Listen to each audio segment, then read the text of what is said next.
Welcome to the Real Life Wellness Podcast, the show where we explore how to create your own wellness. We dive into everything that happens on the journey to a happier, healthier, and more balanced life. I'm your host, Faith Lauterbach.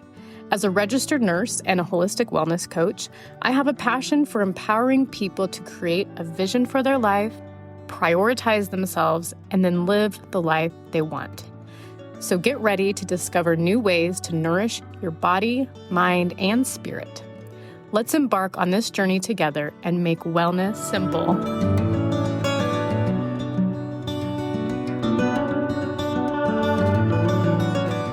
Well, hello, and welcome back to the Real Life Wellness Podcast. As I'm recording, it is the second day of November, and I'm looking out my window. It's definitely fall. It's been very chilly here. The leaves are all changing and starting to fall. And I'm just kind of cozied up here with a sweater on. My dog is right beside me having a cup of hot tea, and it's just the best. I love fall. I hope that you're enjoying this fall weather too. Anyways, let's get started.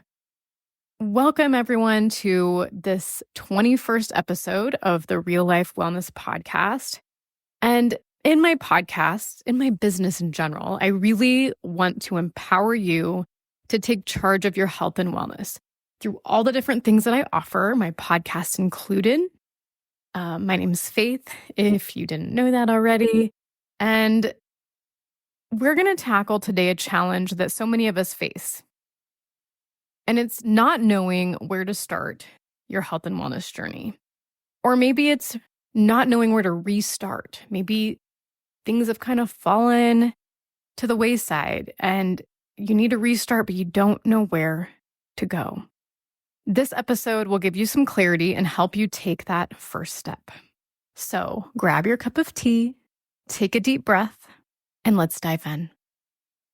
The first step is to acknowledge where you are without judgment, bringing to mind that you are not behind.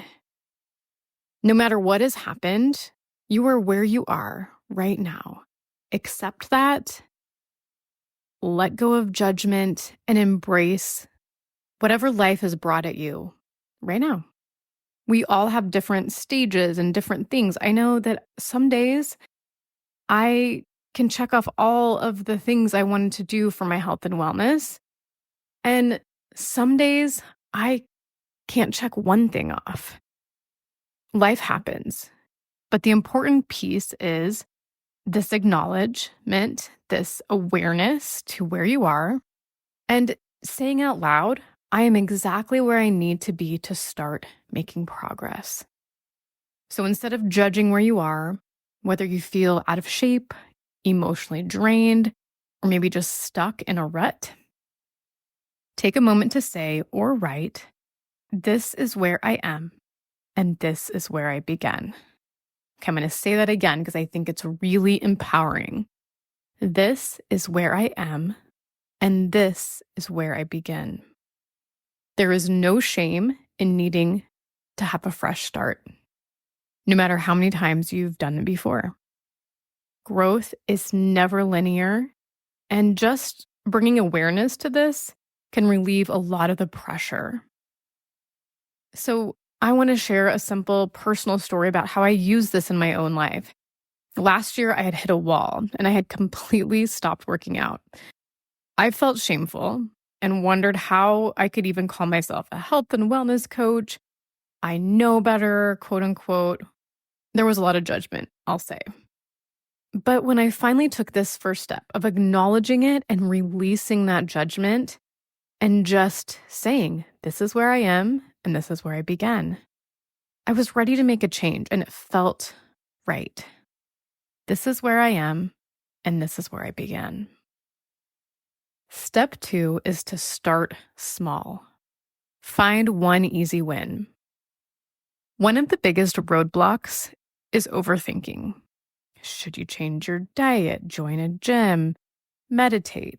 The answer really is to just pick one small thing. Health and wellness thrive on consistency, not perfection. So here's a few examples of some small wins you can choose from. Drink 1 extra glass of water every day. So maybe that looks like when you wake up each morning, you fill up your cup and you drink a glass of water to start your day hydrated. Another example is to go for a 10-minute walk outside. Another example is add 1 serving of vegetables to your lunch. Do a 5-minute stretching routine before bed. These small wins will not only feel manageable, but it can build momentum, and the small changes are really what matter the most. These consistent, small changes. So building these small, consistent habits mean more than doing something really big infrequently. So again, for my example, when last year I stopped working out completely, my easy win was to take a walk around the block every day. Now, this small step, while it doesn't necessarily seem to make a big difference, it absolutely did. So start small. Pick an easy win. The third step is to tune in to what feels good to you. There are opinions everywhere you look. Our world has a lot of noise between social media trends, fitness fads, different diets to try. It's easy to get lost and to just feel overwhelmed. But wellness is personal, and there is no cookie cutter template that works for everyone. What works for someone else may not align with what you need right now.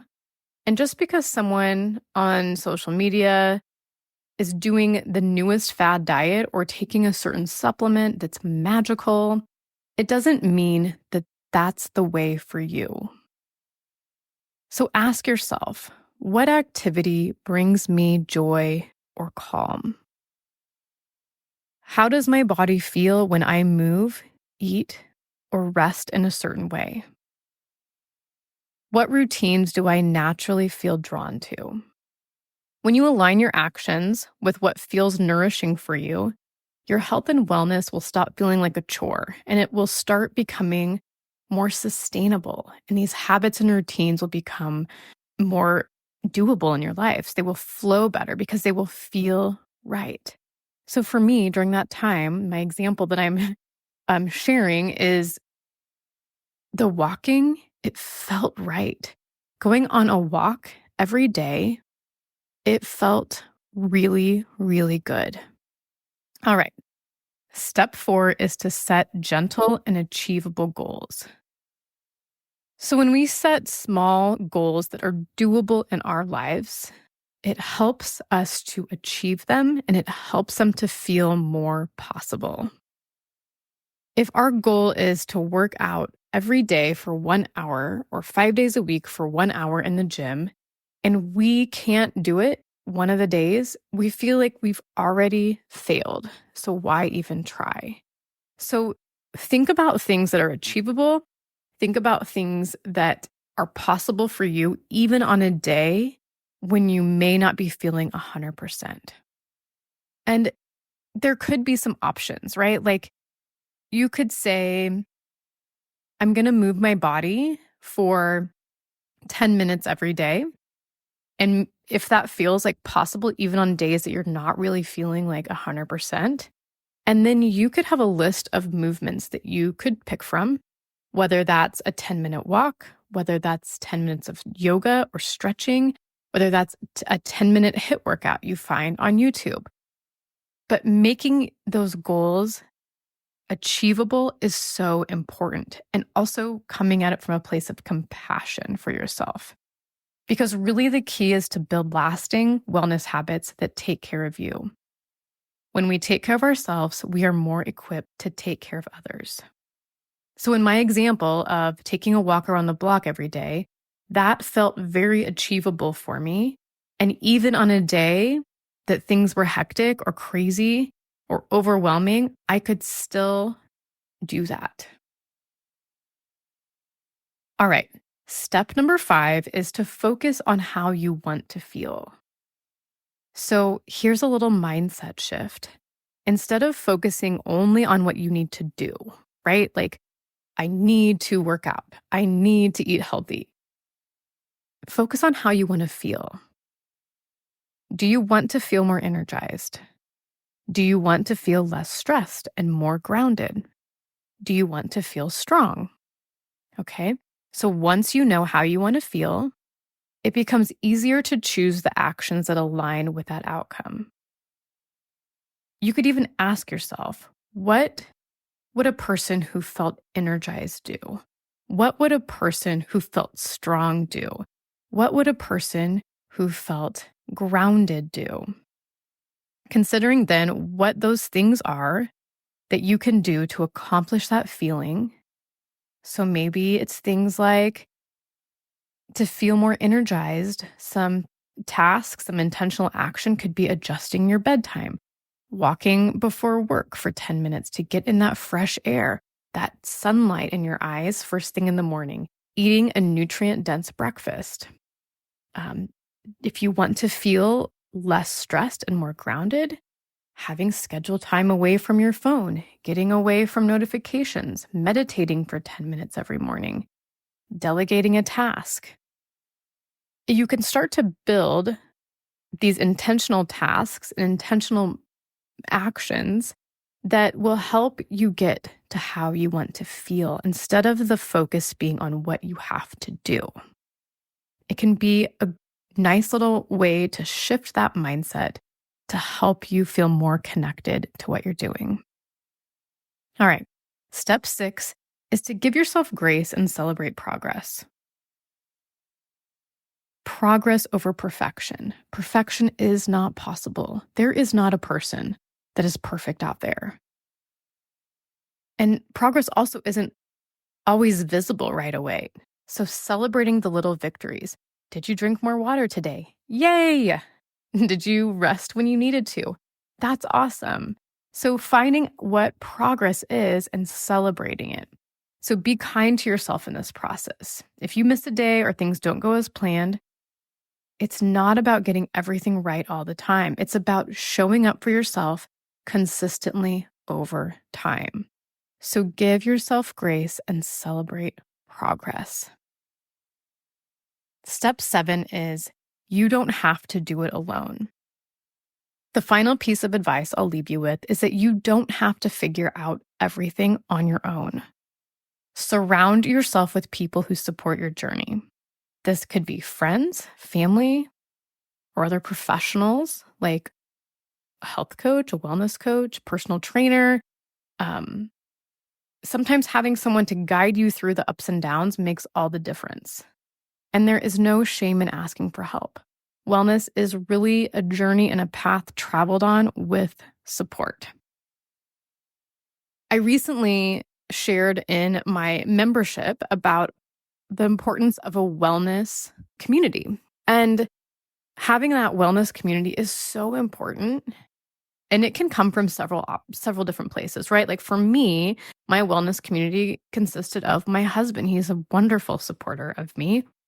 I have a friend that we walk most mornings before work.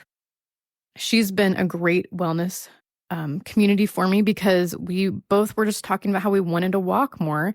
And so we decided, what if we walk together?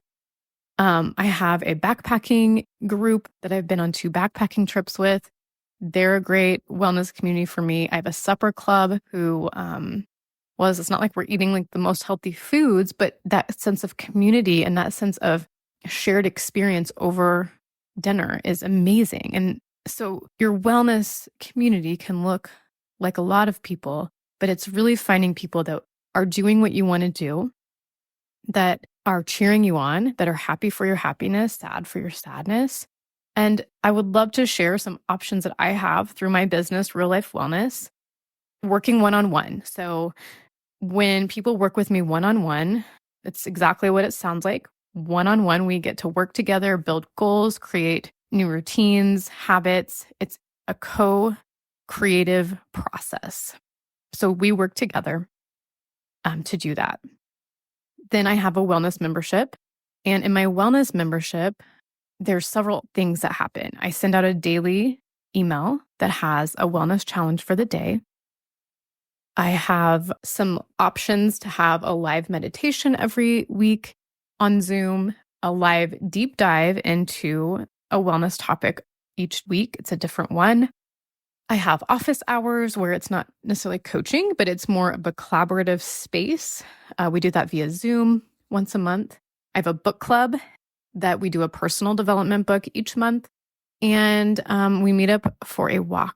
So it's a great way to build a wellness community if you're looking for that support. I'll have the link to those things in the show notes. All right. Well, you're already on the path. If you're listening to this podcast, you are on the path. So here's the takeaway. When you don't know where to start small. The important thing is starting. You can start without it being perfect. Messy action is okay. Align with what feels good to you and focus on one goal at a time that is doable in your life. Every small step you take is progress, and every bit of kindness you show to yourself matters. Thank you so much for tuning in to this episode of Real Life Wellness. If this resonated with you, share it with someone who might need to hear it. And then don't forget to subscribe for more inspiration and guidance on your health and wellness journey. Until next time, I'm Faith, and I'll leave you with this. You have everything within you to live a life of health, joy, and balance, one small step at a time. Until next time, be well.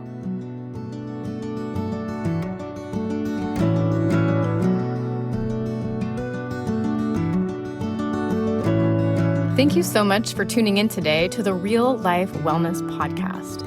To stay updated on my latest episodes and wellness insights, be sure to subscribe to the podcast and follow me on social media.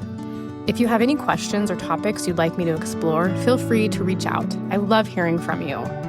If you could, please review or rate this podcast on Apple or Spotify to help more people learn how to make wellness simple.